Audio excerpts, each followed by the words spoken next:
ஏசப்பா, சாகிற வரைக்கும் நான் கடன் அடித்தே சாகணும் போல ஏசப்பா. மனசில் பல கவலை ஆண்டவரே.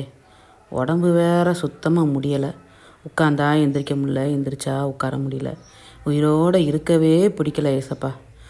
உயிரோடு இருக்கிற நாளெல்லாம் ரொம்ப கஷ்டத்தை அனுபவிச்சிட்டேன் ஆண்டவரே. அதனால் எனக்கு சாவுலையாவது கஷ்டமில்லாத சாவா தாங்க ஏசப்பா. நல்லபடியாக இருந்து நைட்டு நல்லா தூங்கிக்கிட்டு இருக்கணும்.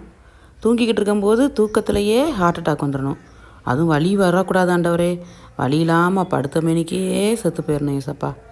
சாவுலையாவது எனக்கு நிம்மதியை தாங்க ஏசப்பா. ப்ளீஸ் ஏசப்பா. ஆண்டவரே, இது வரைக்கும் ரொம்ப கஷ்டப்பட்டேன். இனி பிள்ளைகள் நல்லா சம்பாதிச்சு கொண்டு வந்து என் கையில் கொடுக்க அதை நல்லா வாங்கி வீட்டில் உட்காந்துக்கிட்டு நல்லா அனுபவிக்கணும் ஏசப்பா.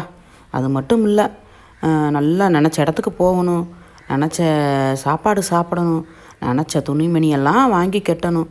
அது மட்டும் இல்லை ஏசப்பா, என் மகனுக்கு நல்லா கல்யாணத்தை முடித்து கொடுத்துட்டு மகன் பேரம்பேத்தி, மகா பேரம்பேத்தி, எல்லா பேரம்பேத்தியோட நல்லா சந்தோஷமாக ஜாலியாக நல்லா விளாடணும். பேரம்பேத்திகளோட நல்ல நேரத்தை செலவிடணும். அது மட்டும் இல்லை ஏசப்பா, நான் என்னென்ன நினச்சி ஆசைப்பட்டேனோ அந்த ஆசையெல்லாம் நிறைவேற்றிக்கணும்.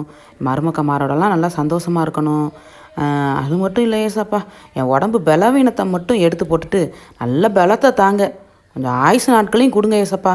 இன்னும் நான் கொஞ்ச நாள் இந்த உலகத்தில் இருக்கணும். அனுபவிக்க வேண்டியது நிறையா இருக்குது. அதெல்லாம் நான் இன்னும் அனுபவிச்சுக்கிறதுக்கு பலத்தை தாங்க, ஆயுசை தாங்க ஏசப்பா.